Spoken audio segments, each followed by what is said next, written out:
You're listening to Too Much on Her Plate, the podcast for smart, busy women who are tired of running on the hamster wheel and are ready to create freedom from overeating and emotional eating. I'm your host, clinical psychologist, author, and a smart, busy woman too, Dr. Melissa McCreary.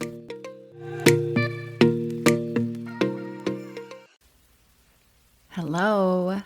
Welcome to the Too Much on Her Plate podcast.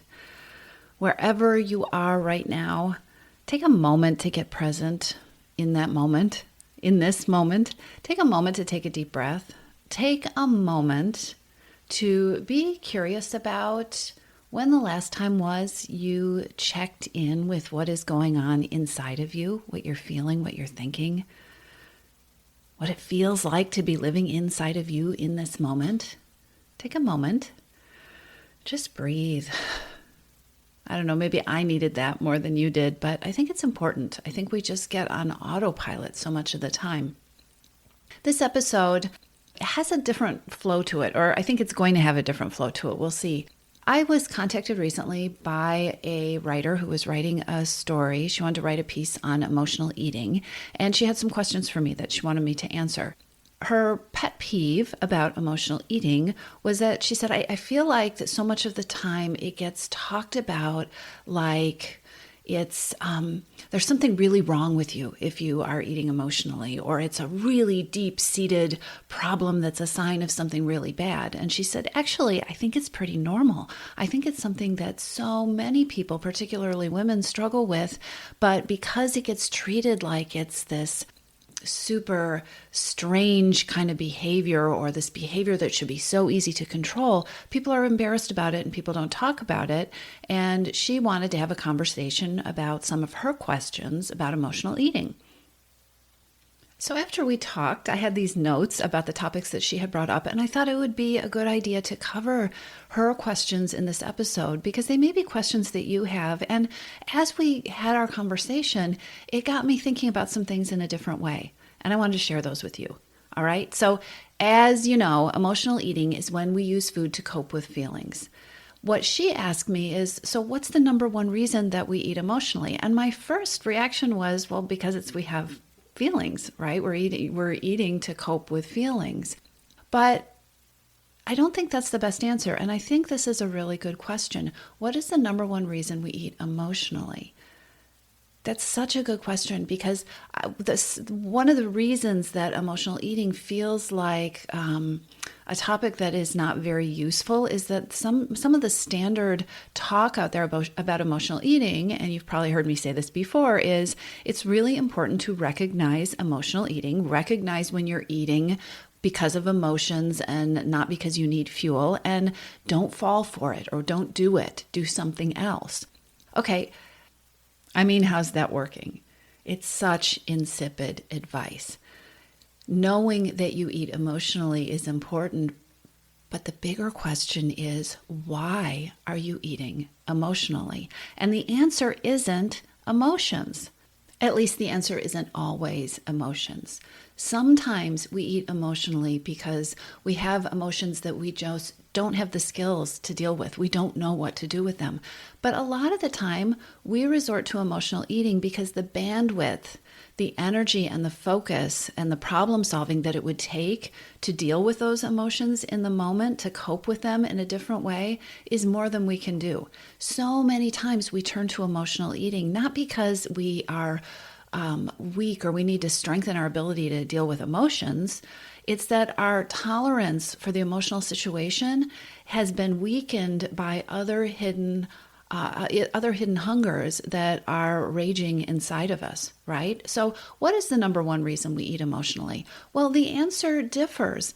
And that is exactly why I created the Hidden Hungers quiz, because knowing why we are not feeling resilient enough to cope with our emotions, to cope with the current situation in a way that doesn't involve food, is really important if you want to solve the problem.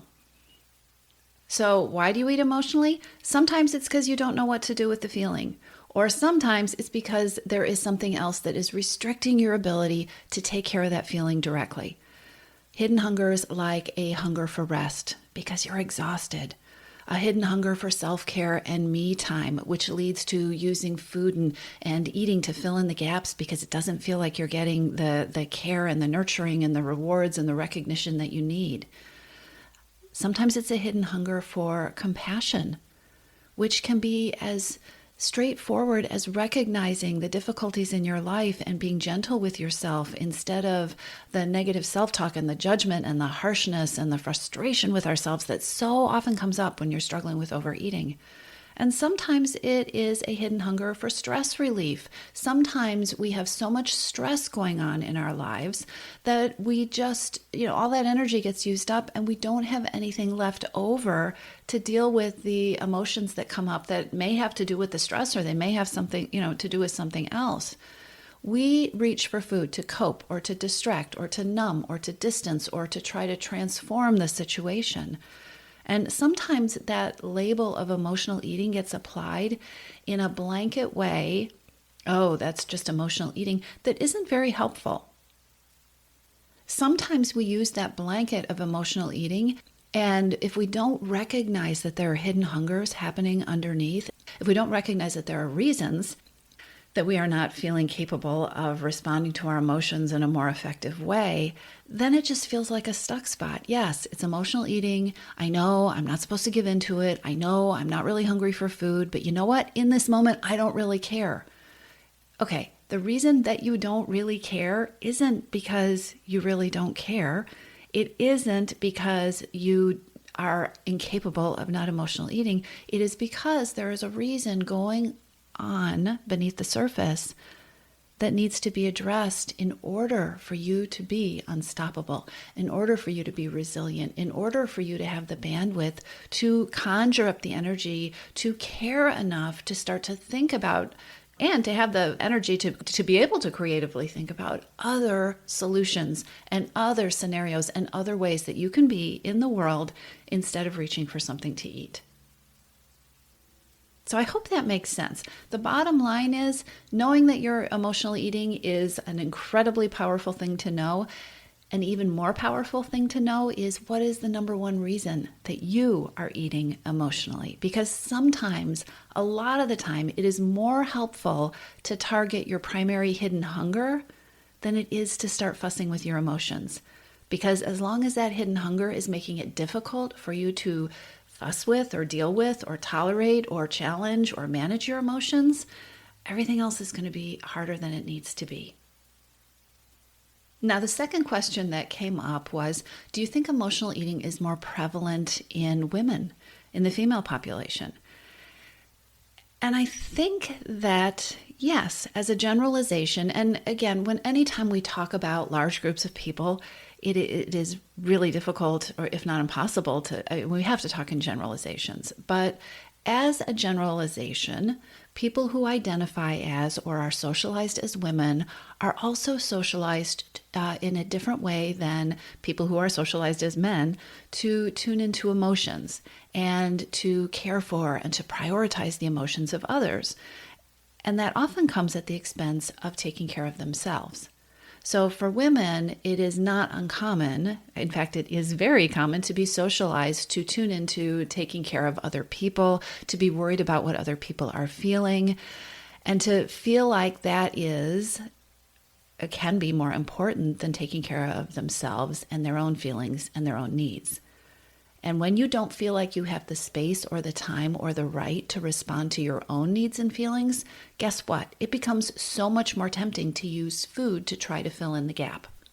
It becomes so much easier to give yourself something quick and easy and accessible to take care of an unaddressed need or a feeling that you have if you don't feel like it's okay to take up the space or to prioritize your own needs over somebody else's.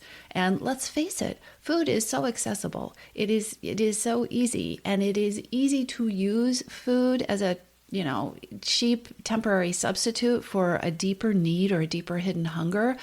It's easy to do that without asking something of anybody else, without taking up space. And self-care and me time and even self-compassion take up space. They require us to say, I'm important, my needs and feelings are important, and I deserve to take care of myself. It doesn't mean this habit is unchangeable. And here is the good news. There is a way of looking at this that is very empowering. And that is, if you are somebody who identifies with this, if you are somebody who knows that you have been socialized to tune into people's feelings and people's emotions and to be really aware of how things are impacting other people, then you have some skills. You may have set yourself up, or you may have been set up to live in a reality where other people are getting more priority than you are, and other people's feelings and needs are getting more priority than yours are. However, if you are really good at tuning into emotions, if you are really good at identifying what people need, what's coming up for people, and if you are really good at responding to those things, then you don't have a lot of new skills that you have to learn. What you need to learn to get more of what you need is how to take all those skills, take all that deep intuition and empathy and care, and think of it as a searchlight. Shift that light so that you get to stand in it along with everybody else. This is so powerful because sometimes when we take a step back and we look at ourselves and we see what isn't working, there is this tendency to think, oh my gosh, it's such a big problem and it's all screwed up and I have so much to learn and I've been doing it all wrong. And our brains can be so self-critical. But the truth is, you are probably doing a lot of things right. You probably, almost certainly, have so many skills that are exactly what you need to untangle the relationship with food that you have that isn't working for you. So much of the time when I'm working with a client, it isn't about learning a whole new way of being. It's learning that you get to step into being the benefactor of so many of your own strengths. It's learning that you deserve what you're giving everybody else. It's learning that you get to take the things that you can give to other people, sometimes so effortlessly. And when you can make that shift of 1 or 2 degrees, think about it again, like just shining your searchlight a little bit to the left of where you've been shining it, it has the power to change so much for you and your life and your relationship with food. Here's another question that came up in this interview. And again, I am just going through the flow of questions that came up as we were talking. So this isn't a real linear flow of topics that I'm giving you, but one thought kind of led to another, and we just kind of bounced around a bunch of ideas. So another thing she asked me is, do you ever work with clients who say, I want to lose weight. I really want to lose weight, but I also don't want to stop eating. And I thought, well, yes, all the time. Absolutely, I do. And there's often so much frustration and also shame attached to that. Like oftentimes people will say that and they don't even want to say it out loud. It might start with, I hate to admit this, but I really don't want to stop eating. I really don't want to. And I'm really frustrated that I'm gaining weight, or I'm really frustrated that my clothes don't fit. But here's the thing. Of course you feel that way. That is such a normal way to feel. Overeating is always based in a reason. There is always a reason for eating. We always have a reason when we eat. And if you have a pattern of overeating or emotional eating during the workday, or coming home and binging before you go to bed at night, or if you have a pattern of going through the drive-thru in the afternoon, whatever that pattern is with food that you don't like, it's happening for a reason. And so often the struggle, or at least the path to ending the struggle, gets set up as, are you ready to rip off the Band-Aid? Are you ready to just stop it and knock it off? And so absolutely, yes. Most of the time, people say, well, yes, I am, and no, I'm not. I am not happy with the consequences of my eating. And just to be clear, sometimes the consequences are weight. Sometimes the consequences are the way you feel, your energy level, the disrupted sleep that you're having because of your eating patterns, how you're feeling when you wake up in the morning. Sometimes the reasons you're not happy with your overeating have to do with the emotional baggage. I cannot tell you how many women I've worked with who have said, I am just so tired of thinking about this. I am just so tired of this taking up space in my brain. Yes, I want to see these changes. Sometimes it's losing weight, sometimes it's something else. And no, I don't want to stop eating. And so many people stay stuck in this place, and maybe you can go to one side for a little bit. You can work really hard on changing your eating, and then there's a boomerang effect and you go back to the other side. But I don't really want to stop eating. I need the eating. It's important to me. I don't really care today. And then you get mad at yourself and you stay over there a little bit too long, and then you go back to, okay, wait, I do really want to lose the weight, or I do really want to stop thinking about this, or I do really want to stop feeling tied to the scale. Instead of going back and forth, and the way out of that back and forth, which is entirely normal, the way out of that back and forth is to realize that there is a reason you don't want to stop eating. And that takes us back to the very first part of this podcast where I said, one of the power questions you can ask yourself is, what do I know about the reason I am emotionally eating? And if it doesn't feel like emotionally eating, what do I know about the reason that I am binging at night? What do I know about the reason that I'm eating in this way that I don't want to eat? It is most likely a hidden hunger. It is absolutely something that this act of eating is doing for you, that you are really uncomfortable giving up, or with the idea of giving up. And so that's no, I don't want to stop eating. Not because you're lazy, not because you're undisciplined, not because you don't care enough. It's because food is a way of coping. It is doing something for you. And so to understand why you are overeating, or to understand why emotional eating feels out of control or not in the right proportion in your life, or you're doing a kind of eating that you don't want to do, understanding that is one of the most empowering things that you can seek to do. So I know you know about the Hidden Hungers quiz. If you don't, we'll put the link in the show notes, but there is a free quiz that you can take. It is very simple. It just takes a few minutes, and it will help you sort out what your primary hidden hunger is. It is very common to say, I have so many hidden hungers. I have stress. I'm exhausted. I am too busy. Okay, yes, and it is absolutely very common to have multiple hidden hungers. What we need to sort through all the tangle, what we need to start feeling empowered, is a place to start. And that's the point of the Hidden Hungers quiz. All right? So I want to wrap this up with one other question that we talked about, which is, how do we know when our eating is a problem? How do you know if something is emotional eating? Well, first of all, that topic, emotional eating, or that label, emotional eating, gets used so much. There is nothing wrong with eating emotionally. There is nothing wrong with eating when you don't have a pure need for fuel.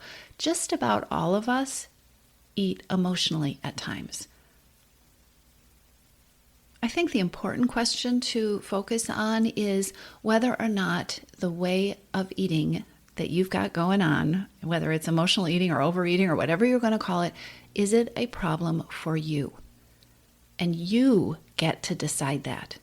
You get to decide if the way you are eating is a problem. If eating feels out of control, if you're eating and you know you don't need fuel and you don't like the results, whether it's the results on your body or the results inside your brain, the way it feels, the emotions that you're living with, the emotional baggage, the energy that it takes, those are the signals that the way that you are eating is a problem. And if you're eating in a way that isn't working for you, or that you're not happy with, or that doesn't feel good, digging deep into, what do I know about why this is happening? What do I know about why food has the power that it does in my life? That is the most empowering question that you can start to ask. Knowing that you're eating to take care of a need, or that you have a need that isn't a need for fuel, is only the first step. It is really important to ask why you are not able to do something different in the moment, or why you don't feel like you have the energy to think about doing something different in the moment, or why you don't have the energy to care enough to do something different in the moment. And the answer is not those self-blamey kind of statements that only lead to a dead end and do not create a curiosity about what is really going on. Why is your bandwidth to do something different than reaching for food? Why is that bandwidth depleted? That is the power question. Don't be afraid to be curious. Don't be afraid to ask questions. Don't assume that you have to know the answer right away. If you knew the answer right away, it wouldn't be a question, right? So take a look at the things that you don't like about your current situation with food. Notice what they are, and then dig into them. Be curious about what you know about why they are happening, and do not accept the answer that there is simply something wrong with you.